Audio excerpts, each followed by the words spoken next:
Students, new chapter आपका start हो रहा है जिसको हम बोलते हैं रिलेशन। ठीक है, वो रिलेशन क्या होगा बेटा, ये हो सकता है दोनों का नाम, जैसे सेट एंड रिलेशन, ये पूरा एक कंबाइंड नाम होता है। ठीक है, तो हमें जो स्टार्ट करना है बेटा, वो हमने सेट्स तो पढ़ा हुआ है। ठीक है, पीछे हमने पढ़ रखा है, उससे स्टार्टिंग में हमें क्या बात करनी है, रिलेशन की बात करनी है। ठीक है, रिलेशन स्टार्ट करने से पहले आपको 3-4 चीजें जो आपको पता होना चाहिए। सबसे पहले एक ऑर्डर्ड पेयर होता है बेटा, उसके बाद होता है ऑर्डर्ड ट्रिपलेट, फिर होता है equality of order and pair, और फिर कार्टेशियन। हम इस लेक्चर में इस पूरे टॉपिक को कवर करने की कोशिश करेंगे। ठीक है, तो सबसे पहले बेटा आता है जो पहला है टॉपिक, वो उसका नाम है ऑर्डर्ड पेयर। क्या नाम बेटा, ऑर्डर्ड पेयर। ओके, या एस लगा सकते हो, ऑर्डर्ड पेयर्स। ठीक, ऑर्डर्ड पेयर्स का नाम आप अगर सुनना चाहो तो पहले ही पढ़ रखा होगा आपने, बट मेरे को काम है लिखने का तो मैं लिखता हूं। ऑल एक्स कॉमा वाई, बताता हूं, is called ordered pair. If x comma y subset of R। ठीक है, सबसेट ऑफ R का मतलब बेटा अगर मैं बोलूं तो रियल नंबर्स की बात होगी। किसकी बात होगी बेटा, रियल नंबर्स की बात होगी। आई होप कि ये चीज आप समझ रहे हो कि क्या बोला जा रहा है। ठीक है, अब देखिए कहने का मतलब क्या है कि all x comma y is called ordered pair if x comma y, ये क्या लगा आपका, subset, belongs to real। R मतलब रियल होता है। ठीक है, तो अगर कोई बोले यार ऑर्डर्ड पेयर, क्या बचपन से आप एक काम करते आ रहे हो, मालूम क्या, जैसे इसको लिखते थे 1, 2, 2, 1, 3, 1, 3, 2, ऐसे। ठीक है, किसी ने यहाँ पे भी पढ़ा होगा, अगर ये कोई नंबर लाइन है बेटा, ये x है, ये y है, ये x डैश है, ये y डैश है, तो हमसे कोई बोल दे यार 1, 2, ये 1, 2, -1, -2, -1, -2, तो अगर हमसे कोई बोल दे 1, 2, तो मेरा तो यहाँ पे होगा, ये हो गया 1, 2, इसको आप प्लॉटिंग करते थे। अगर हमसे कोई बोल दे 2, -1, वो भी हमें पता है। कहीं पे भी आप चले जाओ, जैसे यहाँ पे अगर आप जाते हो तो ये क्या बेटा, -1, तो ये जो होता है इसको हम बोलते हैं ऑर्डर्ड पेयर। मतलब ये जो आपका क्या है, एक नॉर्मल आपने नंबर लिया, उसको हम क्या बोलते हैं, ordered pair. Okay, I hope ये चीज आपको इतनी क्लियर कि ऑर्डर्ड पेयर का मतलब क्या है। और हमने क्या लिखा, ऑर्डर्ड पेयर मतलब एक्स वाई जो होंगे is called ordered pair if x comma y is the subset of R। R मतलब रियल नंबर, और ये नॉर्मल जो ये 1, 2, 2, 1 ये होते हैं, ये सारे क्या आपके ऑर्डर्ड पेयर। ठीक है, इसी में बात आ जाती है बेटा ऑर्डर्ड ट्रिपलेट। किसकी बात आती है बेटा, ऑर्डर्ड ट्रिपलेट। तो इसी को थोड़ा सा इरेज करके मैं इसके अंदर एक नाम और ऐड करता हूं, ऑर्डर्ड ट्रिपलेट। ओके, तो ऑर्डर्ड ट्रिपलेट क्या होता है बेटा, तो यहाँ पे अगर देख के पता चल रहा है ऐसे टर्म जिसमें 1, 2, 3 आ जाए, कितना आ जाए, 1, 2, 3 आ जाए। ठीक है, तो कैसे, फिर इसके लिए लिखते हैं all x, y, z are called order triplet. ठीक है, बराबर, इसका मतलब क्या होगा, और यहां पर भी लिखोगे जो है वो किसके अंदर, R। R मतलब बेटा क्या होगा, रियल नंबर्स। ठीक है, तो आप ट्रिपलेट की बात करें तो आप अगर 10 से 11th मूविंग स्टूडेंट्स हो तो आपको ये थोड़ा सा आइडिया 3 डायमेंशन का नहीं होगा। तो आप ये ध्यान रखना कि ऐसे टर्म जिसमें x, y, z तीनों की वैल्यू आपको क्या हो, दे रखी हो, उनको प्लॉट करने के लिए आपको ये आता है। जैसे ये x है, ये y है, ये z है, तो ये आपका क्या हो गया, x, y, z। इसको हम क्या बोलते हैं, ये जो कंडीशन होती है इसको बोलते हैं ऑर्डर्ड ट्रिपलेट। मतलब x y z क्या होंगे आपके 3 पॉइंट्स होंगे। एज एग्जांपल अगर आप लिखना चाहो बेटा तो एग्जांपल के तौर पे आप क्या लिख सकते हो 1 2 3, ठीक है। इसको प्लॉट हमें करना होगा तो हमें 3D पता होनी चाहिए, ठीक है। 2 1 3 ये जितने भी होते हैं इनको हम क्या बोलते हैं, ऑर्डर ट्रिपलेट बोलते हैं। आई होप कि ये चीज आपको क्लियर हुई होगी, ऑर्डर ट्रिपलेट क्या होता है, ऑर्डर क्या होता है, ठीक है। अब ध्यान दीजिएगा इक्वालिटी, किसकी इक्वालिटी बेटा, ऑर्डर्ड पेयर की इक्वालिटी। तो ठीक है, चलते हैं। थर्ड पॉइंट क्या है आपका, equality of order and pair, okay. तो पेयर्स की अगर हम बात करें बेटा, तो पहले आप ये देखो कि अगर हम पेयर्स की बात करें तो हमने सबसे पहले क्या लिखा, if a1, b1 and a2, b2 are two ordered, ठीक है, पेयर, ठीक है। इफ, या ऐसे बोल सकते हैं इफ इक्वल, अगर इनके ऑर्डर पेयर आपको इक्वालिटी बोला गया तो इक्वालिटी का मतलब क्या होगा, अगर इनको इक्वल होना है तो if equal a1 is equal to a2 comma b1 is equal to b2, ये फिक्स होगा। मतलब ऐसा नहीं होगा, देखो बेटा, कि अगर 1, 2 लिखा है तो ये इक्वल हो जाए 2, 1 के, ऐसा पॉसिबल नहीं होगा, ठीक है। ये अगर 1, 2 है तो इसको भी आपको क्या होगा, 1, 2 होना पड़ेगा।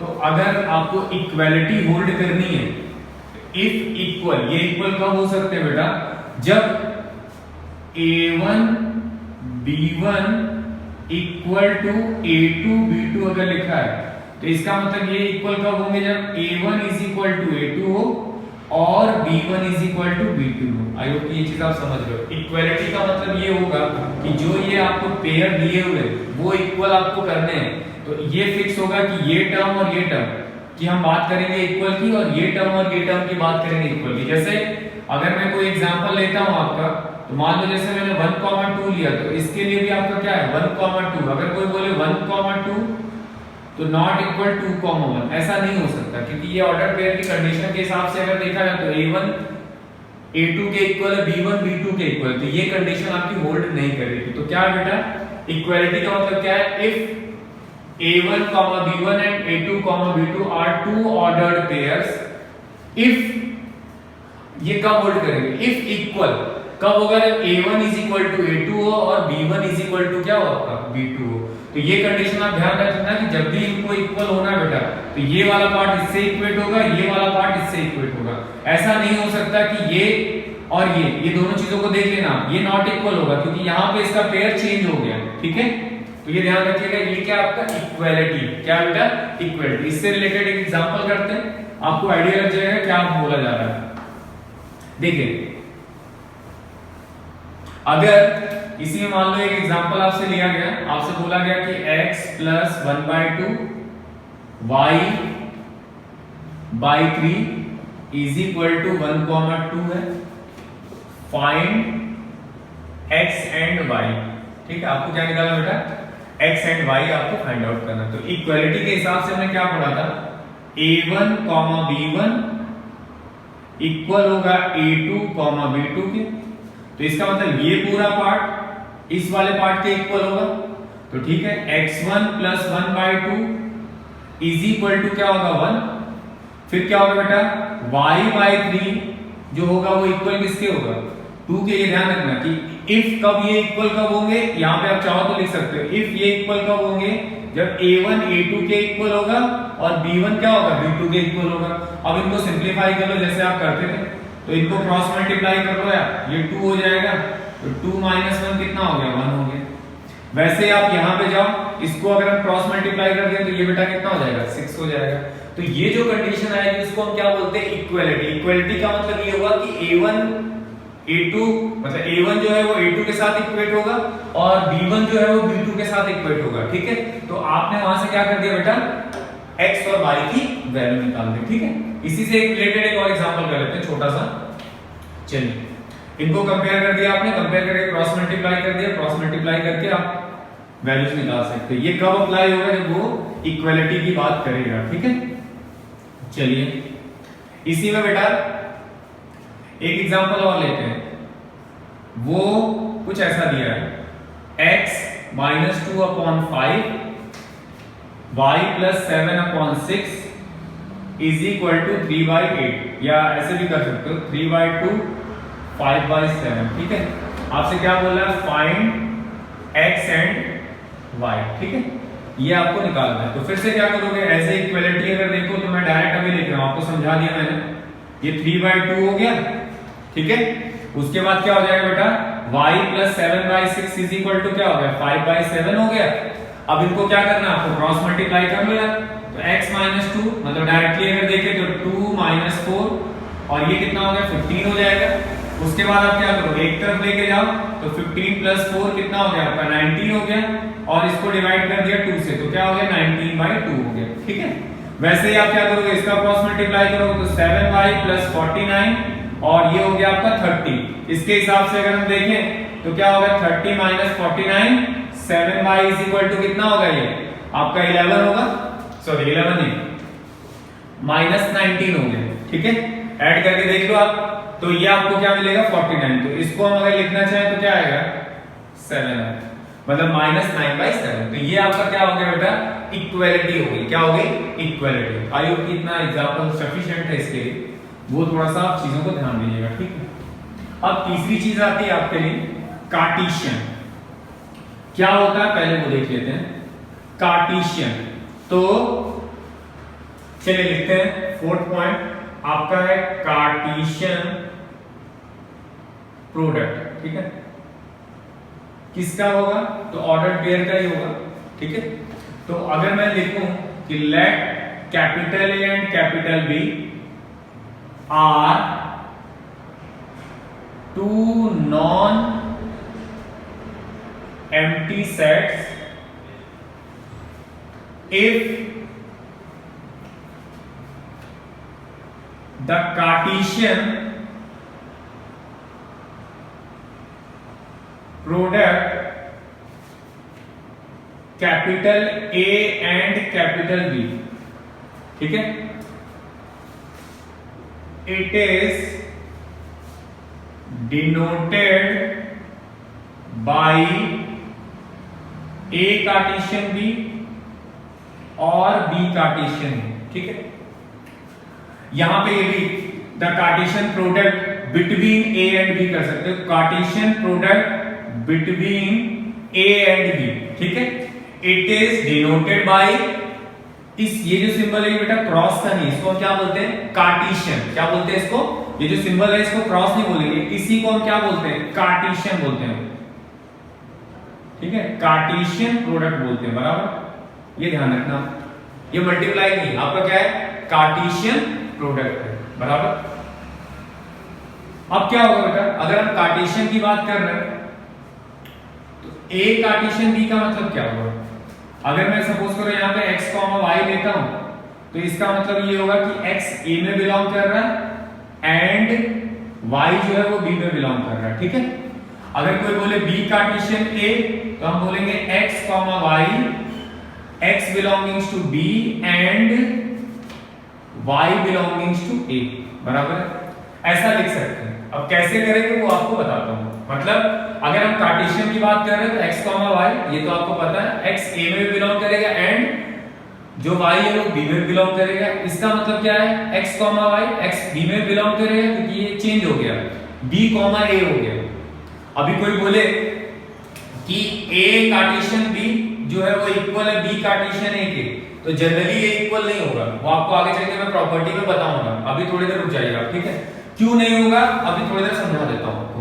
तो ये ध्यान रखना कि अगर A कार्टेशियन B है तो x A में बिलोंग करेगा एंड y जो है वो B में बिलोंग करेगा, और B कार्टेशियन A का मतलब क्या होगा, x जो है B में बिलोंग करेगा एंड y जो है वो A में बिलोंग करेगा। आई होप कि ये आपका कार्टेशियन है, किसके लिए, दो है। और एक चीज और ध्यान रखना, नॉन एम्प्टी सेट है, नॉन एम्प्टी सेट है। अगर एक भी एम्प्टी आ गया तो उन दोनों का कार्टेशियन आपका क्या देगा, फाई देगा। तो ये लिखा गया है non empty set. Okay, I hope कि ये चीज आपको समझ में आई होगी। अब इससे रिलेटेड एक एग्जांपल अगर करें, मान लो आपसे बोलता है A, B है और B 1,2 है, ठीक है। Find a Cartesian B and B cartesian, ये मान लो आपसे बोलता है निकालो, ठीक है। तो सबसे पहले आप क्या करोगे बेटा, ए कार्टेशियन बी निकालने जाओगे। कैसे निकलेगा बता देता हूं। ये पार्ट है आपका, फिर ये 1,2 हो गया, ठीक है। इनको क्या करोगे आप, नॉर्मल जैसे हम क्या करते हैं मल्टीप्लाई करते हैं वैसे मल्टीप्लाई करोगे। कैसे मल्टीप्लाई करोगे यार, ये वाला पार्ट इसके साथ ले लो, किसके साथ, इस वाले के साथ। तो क्या आएगा बेटा, a,1, फिर ये वाला इसके साथ ले लो, क्या आएगा a,2, फिर ये वाला पार्ट इसके साथ ले लो b,1, फिर इसके बाद क्या करोगे b,2। ये जो वैल्यू आ गई वो क्या आ गई आपकी कार्टेशियन आ गई। तो इसको हमने ऐसे करके लिख दिया, ठीक है। आई होप क्या आप समझ रहे होगे क्या बोला गया, ठीक।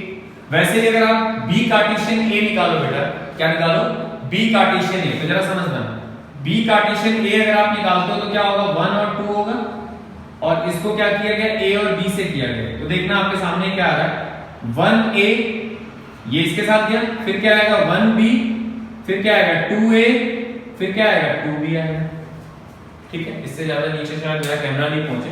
तो यहां तक अगर देखो तो क्या आप कभी भी इस वाले पार्ट को और इस वाले पार्ट को क्या इक्वल बोल पाओगे? क्या इस वाले पार्ट को और इस वाले पार्ट को क्या आप इक्वल बोल पाओगे? नहीं बोल पाओगे। तो इसलिए a Cartesian b generally b Cartesian a के इक्वल नहीं होता है। तो अगर कार्टेशियन आपको निकालना तो आपने क्या किया, सिंपल नॉर्मल जैसे मल्टीप्लाई कर दिया। एक एग्जांपल और ले लेता हूं मैं, देखिएगा जरा, एक एग्जांपल और लेते हैं।